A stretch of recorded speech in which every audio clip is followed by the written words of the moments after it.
Bonsoir à tous. Ce soir, j'avais envie de vous parler de l'hypersensible.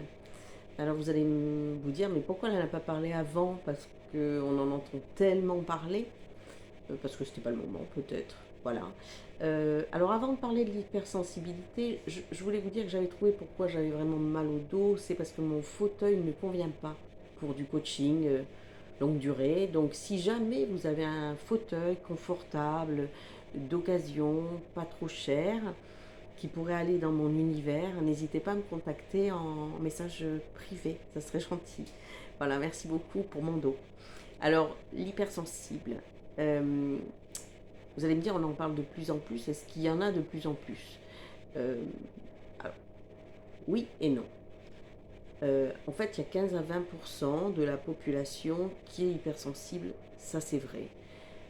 Euh, Ils ont été davantage repérés, pas diagnostiqués, hein, ce n'est pas une maladie, repérés.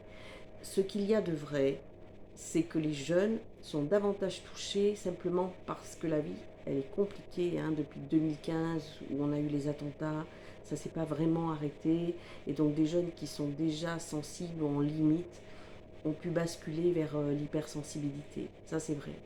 Qu'est-ce que c'est qu'un hypersensible? C'est quelqu'un qui est trop. Là, il est trop affectif, il est trop émotif, il est trop cérébral, il est trop empathique. Voilà, il est trop.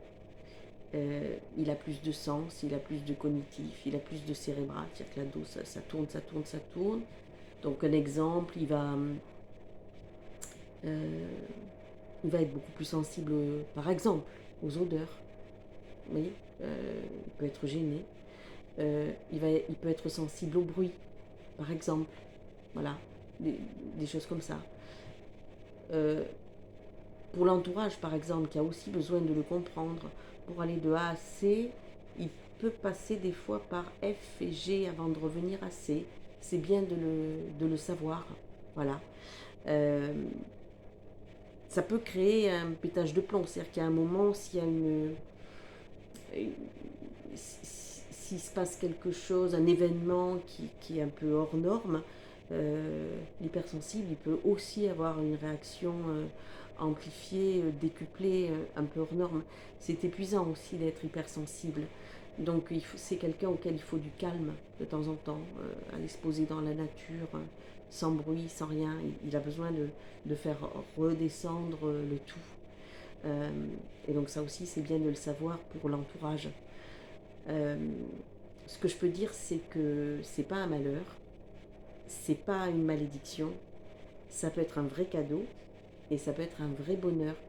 Si l'hypersensible arrive à se repérer comme tel, s'il arrive à comprendre son mode de fonctionnement, s'il a son mode d'emploi, il peut aller explorer son hypersensibilité et voir ce qu'il peut en faire de bien.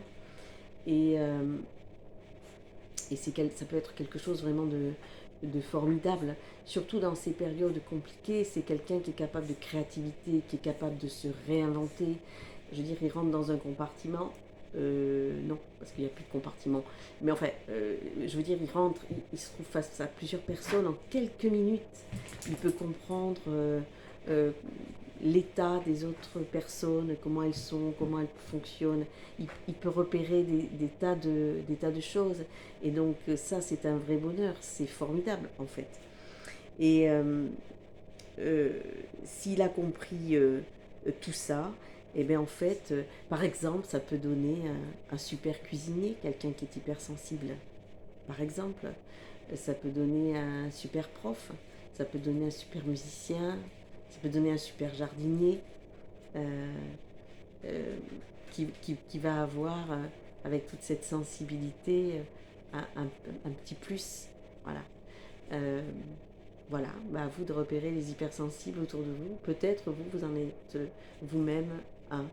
Et voilà, apprenez à vous connaître et c'est le mieux. Je vous souhaite une très très bonne soirée. À très vite. Au revoir.